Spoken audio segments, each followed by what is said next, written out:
हरिओम. योगदास श्री जयगणेश जोशी लिखित श्रीकृष्ण द्रौपदी स्वयंवर.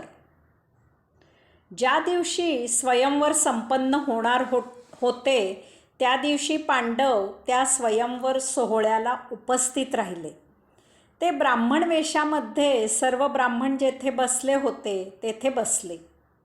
देशोदेशीचे महापराक्रमी सम्राट, महाराजे, राजे तेथे उपस्थित होते. त्यात कौरव, कर्ण इत्यादीही आले होते. सर्व राजे आपापल्या प्रतिष्ठेप्रमाणे स्थानापन्न झाले होते. तसेच तेथे स्वयंवर सोहळा पाहण्यासाठी श्रीकृष्ण आणि बलरामही आले होते. अर्थात तेथे येण्यात श्रीकृष्णाचा हेतू काही निराळा होता. द्रुपदाने 3 महिने निवास, भोजन, अन्य सेवा इत्यादींची सर्व व्यवस्था अगदी चोख ठेवली होती. सर्वांचा आदर सत्कार केला जात होता. दास दासी तत्परतेने सर्व सेवा करत होते. त्यात जराही काही कमी नव्हते. ब्राह्मणांना दान दिले जात होते. मुहूर्ताची वेळ झाल्यावर दुष्टदुम्न आपल्या भगिनीला कृष्णेला स्वयंवर मंडपात घेऊन आला. तिच्या हातात रत्नजडित वरमाला होती. त्या विश्वसौंदर्यवतीला पाहून प्रत्येक राजाला ती त्यालाच मिळावी अशी अभिलाषा निर्माण झाली. सर्वत्र सामसूम झाली. दुष्टदुम्नाने स्वयंवराचा पण जाहीर केला. येथे एका खांबाजवळ धनुष्यबाण ठेवलेले आहेत. त्या खांबावर एक यंत्र वर्तुळाकार फिरत आहे. त्या यंत्राला एक भोक आहे. त्या भोकामधून जो 5 बाण आरपार मारेल त्याला माझी ही बहीण वरमाला घालेल. त्याच्याशी हिचा विवाह थाटामाठात मोठ्या दिमाखात लावून दिला जाईल. यानंतर दुष्टदुम्नाने चालीरीतीनुसार एकेका राजाची ज्याच्या त्याच्या प्रतिष्ठेप्रमाणे कृष्णेला ओळख करून दिली. एक एक राजा पण जिंकण्यासाठी येऊ लागला. काहींना ते अजस्त्र धनुष्य पेलवले नाही. काहींनी ते अगडबंब धनुष्य उचलले, परंतु त्यांना त्या धनुष्याला प्रत्यंचा लावता येईना. दुर्योधन आला, परंतु त्याला बाण त्या भोकामधून मारता आले नाही. दुर्योधनाला स्वतःचाच अति क्रोध आला. कृष्ण आपल्याला मिळावी अशी त्याला तीव्र इच्छा होती. त्यानंतर पण जिंकण्यासाठी कर्ण पुढे आला. त्याला पाहताच अति उच्च आवाजात सर्व सभेला ऐकू जाईल अशा रीतीने कृष्णा म्हणाली, हा सूतपुत्र आहे. मी राजकन्या आहे. याने जरी पण जिंकला तरीही याला मी कदापिही वरमाला घालणार नाही. हे ऐकून कर्णाने एकदा सूर्याकडे पाहिले आणि अति खिन्न होऊन तो आपल्या जागी जाऊन बसला. यानंतर अन्य राजांनी पण जिंकण्याचा प्रयत्न केला, परंतु कोणालाही तो पण जिंकता आला नाही. अशा प्रकारे सर्व राजे हतबल झाल्यावर आणि जेव्हा आता कोणीही पण जिंकण्यासाठी पुढे येईना, तेव्हा ब्राह्मणांमधून ब्राह्मणवेश धारण केलेला, पुष्टबाहू आणि तेजपुंज असलेला अर्जुन उभा राहिला. त्याचे ते बलदंड रूप पाहून कृष्णेला आनंद झाला. सर्वांना महत् आश्चर्य वाटले. ब्राह्मणांनी त्याला प्रोत्साहन देण्यासाठी जय जयकार केला. अर्जुन एक एक पाऊल आत्मविश्वासाने टाकत धनुष्यबाण ठेवलेल्या जागेवर गेला. त्याने अत्यंत सहजच त्या धनुष्याला प्रत्यंचा लावली. धनुष्याचा टणत्कार केला. द्रोणाचार्य गुरूंचे स्मरण केले.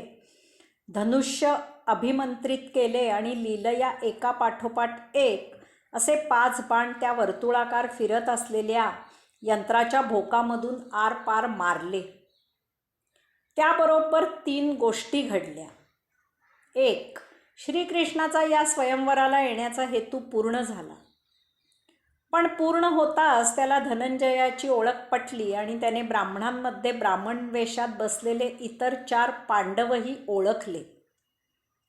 लाक्षागृहामधून निभावून अरण्यात गेलेले पांडव नेमके कोठे आहेत ते त्याला या स्वयंवरांच्या निमित्ताने समजले. आता त्यांची भेट घेणे सुलभ झाले. काही झाले तरी त्याला त्याच्या लाडक्या आत्तेभावांची काळजी होती आणि त्यांना न्याय मिळवून द्यायचा त्याने दृढ निश्चय केला होता. 2. त्या ब्राह्मणाकडून स्वयंवराचा पण पूर्ण होताच कृष्णेने धावत जाऊन त्याला वरमाला घातली, कारण त्या ब्राह्मणाला पाहताच तिला तो पसंत पडला होता. वरमाला घातल्यावर अर्जुनाने कृष्णेचा हात हाती घेतला आणि तो स्वयंवराच्या मंडपामधून बाहेर आला. 3. राजकन्या एका यकश्चित ब्राह्मणाला दिली जात आहे हे पाहून राजे चवताळले. त्यांनी द्रुपदाचा दुष्टदुम्नाचा धिक्कार केला. राजकन्या ही राजालाच दिली गेली पाहिजे असा गाजावाजा करत त्यांनी एकजुटीने द्रुपदाला चोप देण्याचा इरादा जाहीर केला. काहींनी द्रुपद आणि दुष्टदुम्नाला ठार करा असा पुकारा केला. याचबरोबर सर्व राजे आपापली शस्त्रे हाती घेऊन लढाईला तयार झाले. द्रुपदावर राजे धावून येत आहेत असे पाहून भीमाने तेथील एका अगडबंब वृक्ष मुळासकट उपटला, त्याची पाने काढून टाकली आणि त्याने चढाई करू पाहणाऱ्या राजांना झोडपून काढायला सुरुवात केली. अर्जुनाने पण पूर्ण करण्यासाठी ठेवलेले धनुष्यबाण उचलले आणि त्याने राजांवर शरसंधान सुरू करून त्यांना सळो की पळो केले. द्रुपदाने त्याचे सैन्य राजांवर चाल करायला सोडले. या ब्राह्मण कुमारांचा पराक्रम पाहून राजे दिग्मूढ झाले. राजांचा पराभव नक्की होणार याची खात्री असूनही श्रीकृष्णाने स्वयंवराच्या मंडपात रक्तपात टाळण्यासाठी पुढाकार घेऊन पांडवांची सत्य ओळख करून दिली.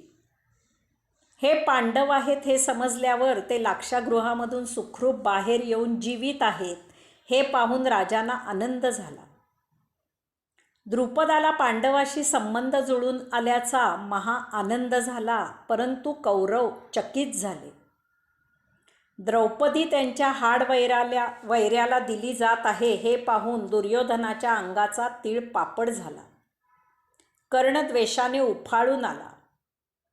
अशा प्रकारे सर्व राजांचा निरोप घेऊन पांडव कुंभारवाड्यात द्रौपदीसह दाखल झाले.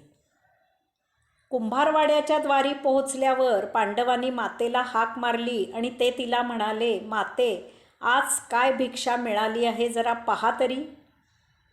यावर नेहमीप्रमाणे कुंती म्हणाली, ठीकच आहे, सर्वांनी सारखी वाटून घ्या. पांडवांनी भिक्षेचा खुलासा केल्यावर कुंतीला तिची चूक लक्षात आली, परंतु आता उशीर झाला होता. त्यांनी मातेची आज्ञा शिरसावंद्य मानली. अशा प्रकारे गतजन्मी शंकराच्या वरानुसार कृष्णा 5 पतींची पत्नी झाली, ती पांचाली झाली. यथाकाळी द्रुपदाने आपल्या कन्येचे लग्न थाटामाटात मोठ्या दिमाकात पांडवांशी लावून दिले.